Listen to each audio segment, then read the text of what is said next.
하나님의 말씀은 구약성경 레위기 16장입니다. 구약성경 레위기 16장, 구약성경 170면 전후를 보시면 되겠습니다.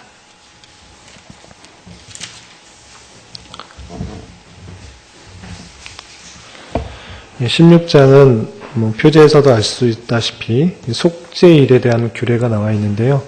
1년에 한 번 있는 속죄일에 어떻게 제사를 드려야 되는가, 대제사장은 어떻게 백성과 자신을 위해 제사를 드려야 되는가 쭉 나오게 되어 있습니다. 1절부터 34절까지 되어 있는데요. 내용이 좀 기니까 1절부터 우리 10절까지만 함께 봉독하도록 하겠습니다. 아론의 두 아들이 여호와 앞에 나아가다가 죽은 후에 여호와께서 모세에게 말씀하시니라. 여호와께서 모세에게 이르시되 내 형 아론에게 이르라. 성소의 휘장 안 법궤 위 속죄소 앞에 아무데나 들어오지 말라. 그리하여 죽지 않도록 하라. 이는 내가 구름 가운데에서 속죄소 위에 나타남이니라.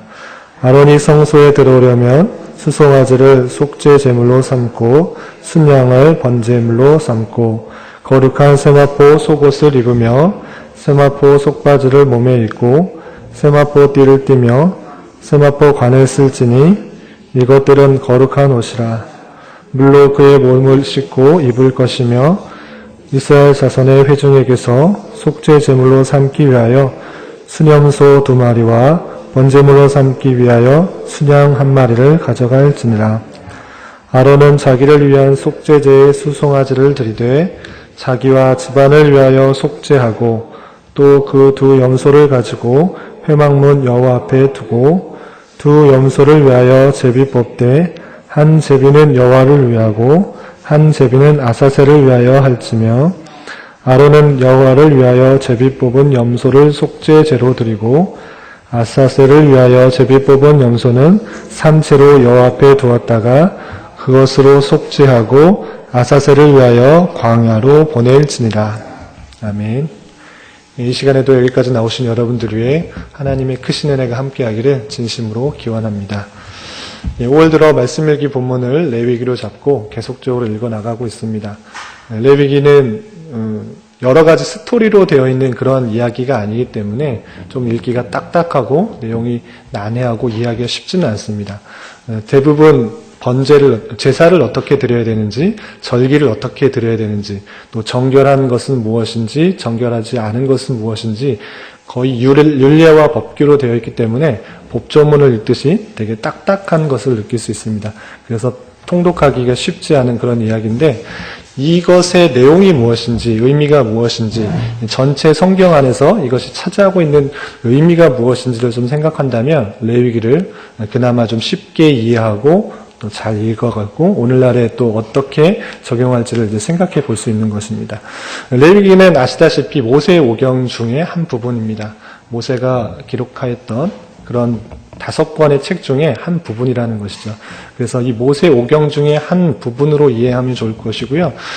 왜 쓰였는가, 레위기에 왜 쓰였는가 했을 때는 출애굽기 19장 6절에서 나와 있는 것처럼, 다시 말해서 하나님께서 이스라엘 백성들을 출애굽시켜서 너희들이 어떤 나라가 되어야 되는지, 왜 출애굽시켰는지를 밝혀주는 부분에 의해서 함께 연관하여서 생각하면 좋겠다 할 수 있습니다. 출애굽기 19장 6절에서는 하나님께서 이스라엘 백성들을 출애굽시키시고 또 광야에서 또 특별히 시내산 근처에서 이렇게 말씀하신 것입니다. 너희가 내게 대하여 제사장 나라가 되며 거룩한 백성이 되리라, 이렇게 말씀하신 것입니다. 하나님께서 이스라엘 백성들 부르시고 아무 생각 없이 그냥 부르신 것이 아니고 부르셔서 이스라엘의 정체성을 심어준 것이죠. 그것은 무엇이냐면 제사장 나라가 되어야 된다. 그리고 거룩한 백성이 되어야 된다, 이렇게 표현하고 있는 것입니다. 이스라엘 백성들에게 제사장 나라가 되어야 된다, 그리고 거룩한 백성이 되어야 된다, 이렇게 말은 했지만 그럼 어떻게 하는 것이 제사장 나라가 되는 것이며 어떻게 행하는 것이 거룩한 백성인가 알 수가 없을 수도 있습니다. 그렇지만 하나님께서는 친히 어떻게 행하는 것이 제사장 나라가 되는 것인지, 또 어떻게 행하는 것이 하나님 앞에 거룩한 백성인지를 친히 말씀해 주시는 것이죠. 그것이 레위기다라고 이해하시면 전체 모세기 5경 중에 한 부분인 레위기를 이해하는데 큰 도움이 될 수 있는 것입니다. 그래서 레위기를 이해할 때 무슨 내용인가 했을 때 그냥 단순히 제사법 또는 의식법, 절기법, 정결한 법 이런 것들의 나열이다라고 생각하기보다는 하나님의 백성으로서 어떻게 제사장 나라가 될 수 있는지를 설명하여 준 책, 또 어떻게 거룩한 백성이 될 수 있는지를 친히 설명하여 준 책으로 이해하면 레위기를 이해하는데 큰 도움이 될 수 있다 할 수 있겠습니다. 그래서 레위기의 전반부는 많은 제사법들이 나옵니다. 의무로 드리는 의무 제사에 대해서 두 가지로 나오고요. 또 그것이 아니라 자원하는 마음으로 드리는 제사 제도 세 가지에 대해서 나오고 여러 가지 제사 제도에 나오는데 그런 제사 제도를 통하여서 제사장 나라로서의 어떤 규례들을 지켜야 되는지를 또 설명해 주고요. 또 한 가지 나오고 있는 핵심적인 내용들은 무엇인가? 어떻게 행하는 것이 거룩한 것인가? 어떤 것을 먹어야지 정결한 것인가? 어떤 것을 먹으면 부정한 것인가? 또 옷은 어떻게 입어야 되는가? 또 병에 걸렸을 때는 어떻게 정결함을 받을 수 있는 것인가? 이런 것들에 대해서 계속적으로 설명해 두고 있고 또 그것뿐만 아니라 산모에게 있어서도 아이를 낳을 때, 남자를 낳을 때, 또 여자를 낳을 때 어떻게 정결해질 수 있는지, 거룩해질 수 있는지를 또 설명해 주고 있고요. 남자에게 있어서, 여자에게 있어서 유출하는 병이 생겼을 때 어떤 것들은 거룩하고 어떻게 해야지 또 거룩해질 수 있는지, 또 정결해질 수 있는지를 구체적으로 계속적으로 설명해 주고 있는 것이죠. 그런 것들을 대하면서 오늘날 이대로 말씀대로 문자 그대로 지키지 않는다고 해서 좀 딱딱하고 좀 멀게만 느껴질 수 있습니다. 그런데 한편 왜 이런 것들을 이스라엘 백성들에게 주었는가를 생각해 볼 때 오늘날에도 적용할 점이 적지 않은 것을 볼 수 있습니다. 이게 무슨 말씀인가 하면 이게 이스라엘 백성들에게 거룩한 백성이 되게 하고 세세한 것 하나까지 먹는 것조차 또 병에 걸린 것조차 아이를 낳는 것조차 그렇게 세세한 것까지 하나하나 말씀하셔서 지키게 하셨는가? 그것은 무엇인가 하면 다른 이방 백성들과 달리 하나님의 택하신 백성, 이스라엘 백성들은 모든 것 하나하나가 하나님의 말씀의 규정에 의해서 생각하고 판단하는 것이 구별된 백성으로서의 바른 자세다라고 말할 수 있는 것입니다. 실제적으로 음식 먹는 것 별거 아니라고 생각할 수 있습니다. 굽이 갈라졌건 안 갈라졌건 그리고 되새김질을 하건 말건 생선에 있어서 비늘이 없건 있건 간에 실제적으로 그것이 정하고 부정한 것, 그 큰 차이는 오늘날에 있어서 발견되고 있지는 않습니다. 그렇지만 왜 그것들을 나눠야 되는가? 먹는 것조차 정한 것, 부정한 것을 나눠서 생각해야 되는가 했을 때는 그것은 하나님께서 말씀하셨기 때문에 그대로 하는 것입니다. 이스라엘 백성들은 그 의미를 크게 알 수는 없습니다. 왜 이것들을 먹어야 되는지, 안 먹어야 되는지, 그리고 어떤 것들을 행하는 데 있어서 왜 그대로 해야 되는지 구체적인 설명까지는 나와 있지는 않습니다. 하지만 하나님께서 말씀으로 주셨기 때문에 그들은 그대로 행해야 했던 것입니다. 그런 것처럼 오늘날에 있어서도 문자 그대로 이런 말씀들을 구약시대에 이런 말씀들을 문자 그대로 지켜지지 않지만 오늘날에 있어서 구원받은 백성으로서 하나님의 택하신 백성으로서의 자세가 어떠해야 되는가 그것을 교훈받을 수 있는데 그것은 무엇이냐면 모든 일들에 대해서 세세한 작은 부분에까지도 내 생각과 판단에 따라 행동할 것이 아니라 하나님의 택하신 백성으로 구별된 백성으로 거룩한 백성으로 부르심을 받았을진데 내 생각과 판단대로 행할 것이 아니라 하나님께서 어떤 생각으로 어떤 말씀으로 우리에게 교훈하여 주셨는지를 생각하면서 세세한 부분까지도 하나님의 말씀에 비추어서 판단하고 행동하려는 자세가 우리에게 필요하다 할 수 있는 것입니다.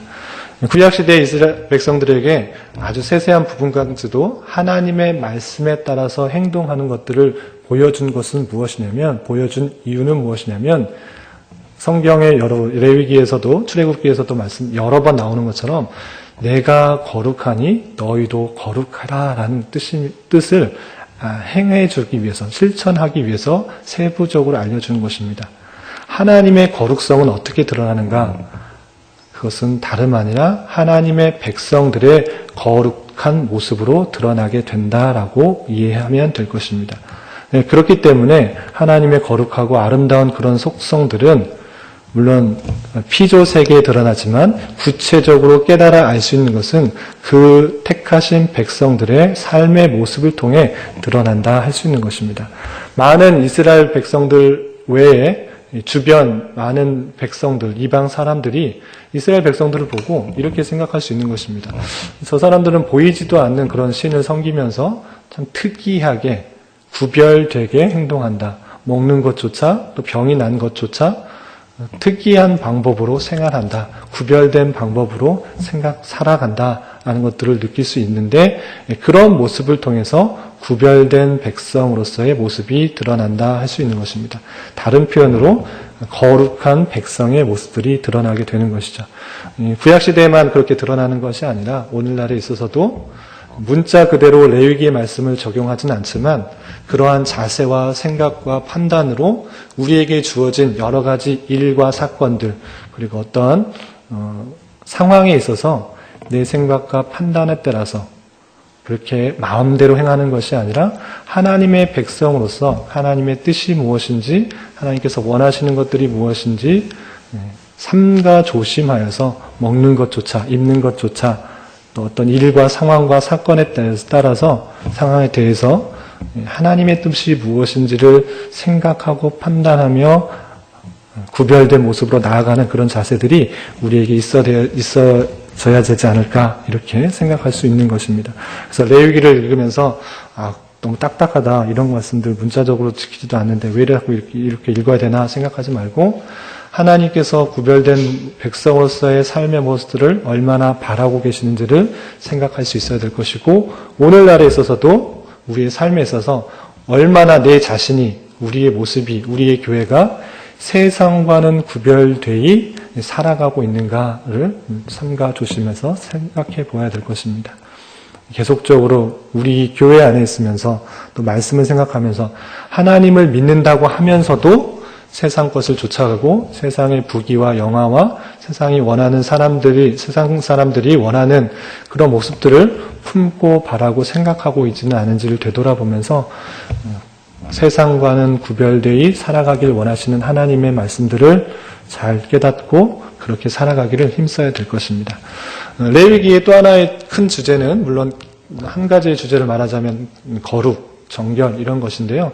또 하나 강조되고 있는 것이 제사입니다. 제사. 제사는 여러 가지 제사법들을 설명하고 있지만 핵심적인 그 제사의 내용은 무엇인가 하면 내가 죄를 지었기 때문에 내가 죽어야 되지만 나 대신 죽는 그런 방법으로 내가 정결하게 되는 것이다 라는 것들을 하나님께서 계속적으로 보여주는 것입니다.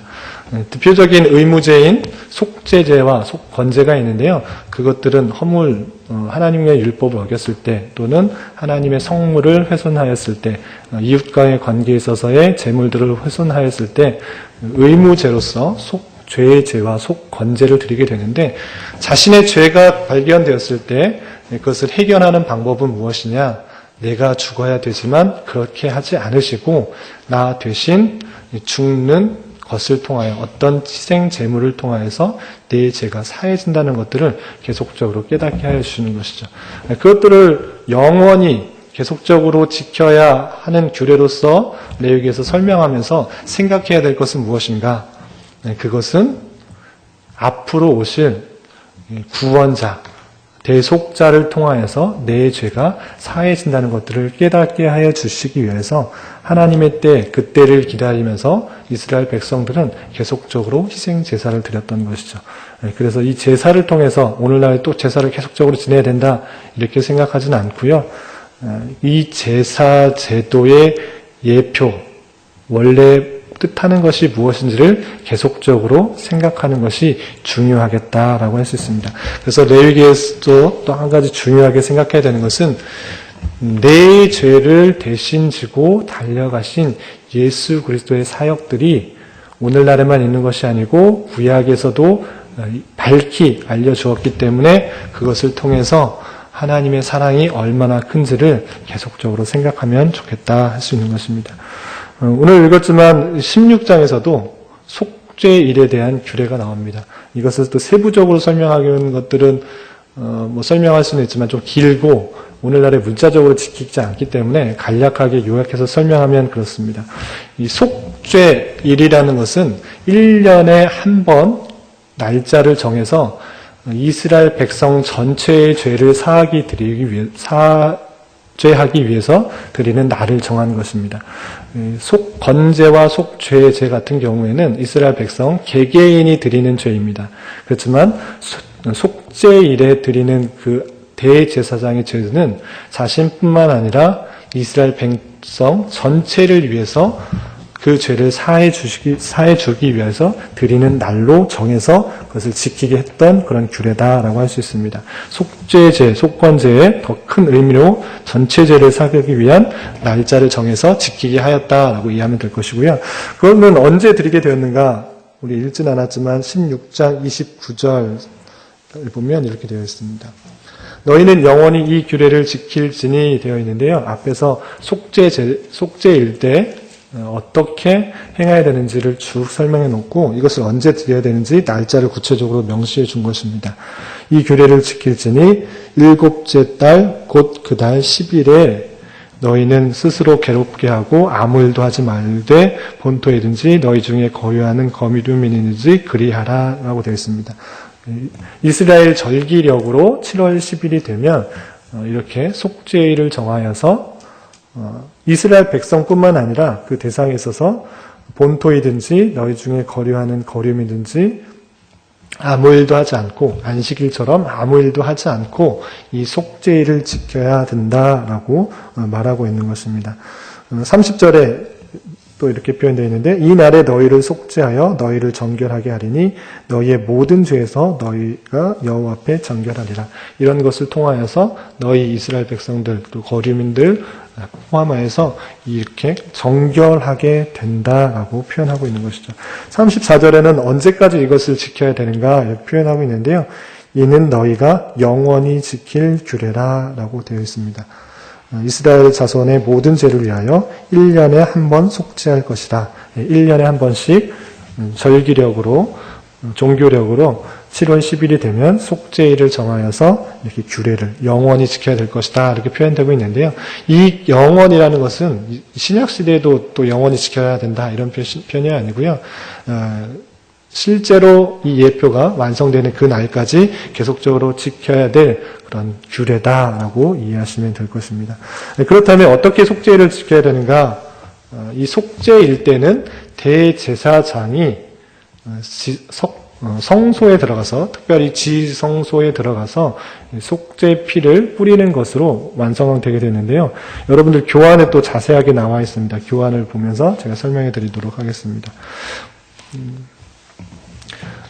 교환에 보면 1번에 반가로 2번에 이렇게 되어 있습니다. 속죄소 앞에 들어오는 규례라고 되어 있는데요. 아무 때나 들어오지 말라라고 되어 있습니다. 어느 때 들어오는가? 우리가 미리 읽은 것처럼 속죄일 때, 절기력으로 7월 10일 때 이때 하루만 1년에 딱 한 차례만 들어와야 된다라고 되어 있고요.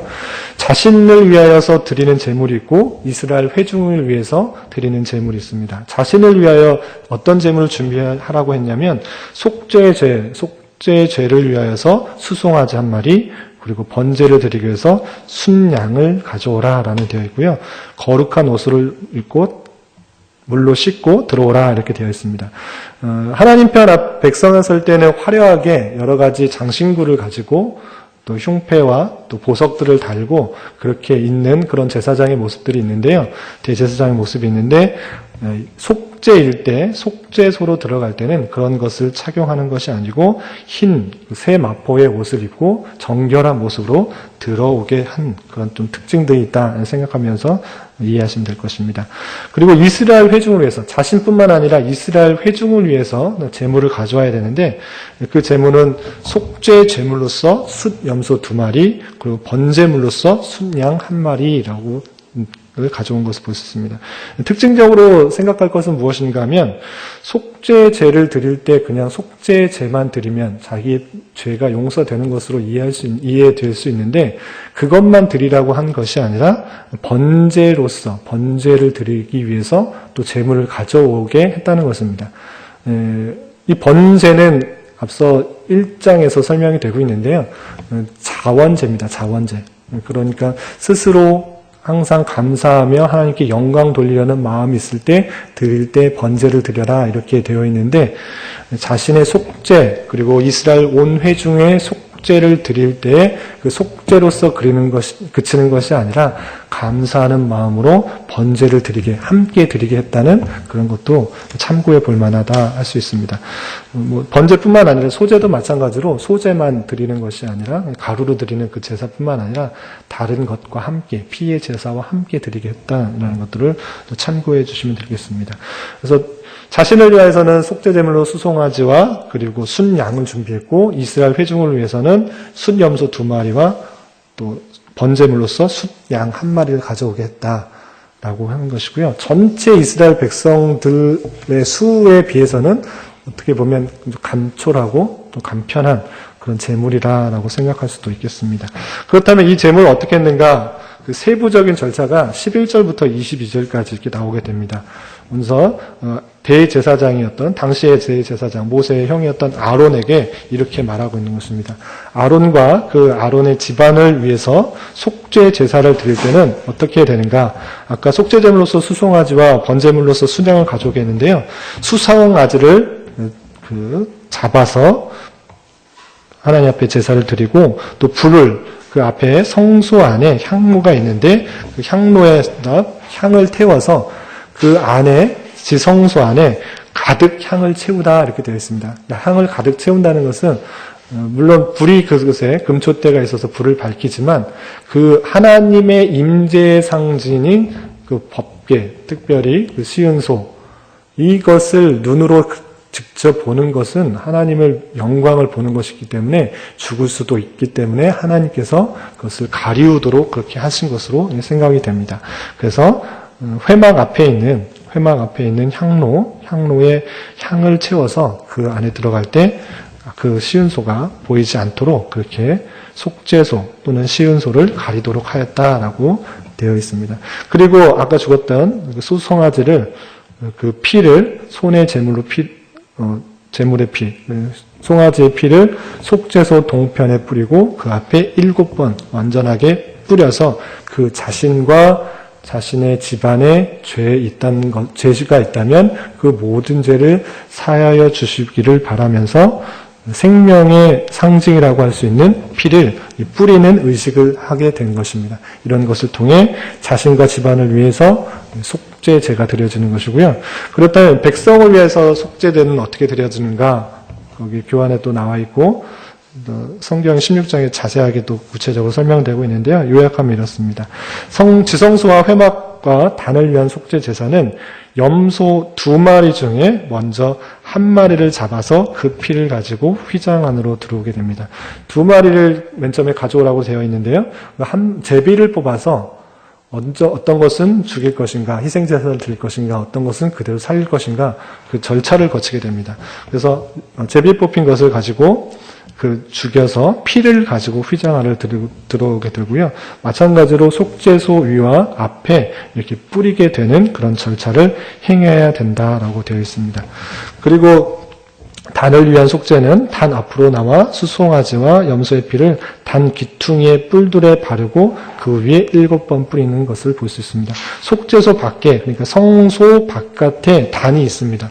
불을 태우는 제단이 있는데요.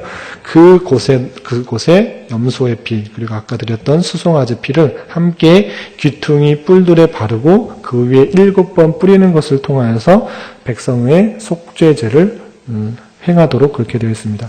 한 마리 그 염소는 그렇게 하고요. 아까 한 마리 제법 모아서 희생제사로, 또 한 마리 그 나머지는 살려두라고 되어 있는데, 그 한 마리는 어떻게 행했는가를 설명한 것이 3의 2의 B인 것입니다. 그 아사셀의 염소라고 되어 있는데요.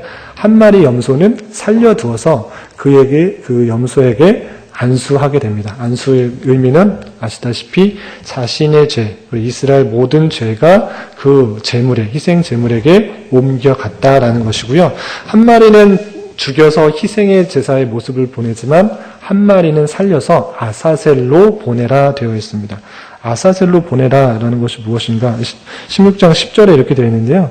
아사셀을 위하여 제비 뽑은 염소는 산채로 여호와 앞에 두었다가 그것으로 속죄하고 아사셀을 위하여 광야를 보낼지라. 다시 구체적으로 설명하기를 21절에 같은 표현입니다. 10절에서는 간단하게 표현한 것이고요. 11절부터 22절까지는 그 제사법을 구체적으로 자세하게 나열하고 있는 것인데, 좀 구체적으로 21절에 이렇게 표현하고 있습니다.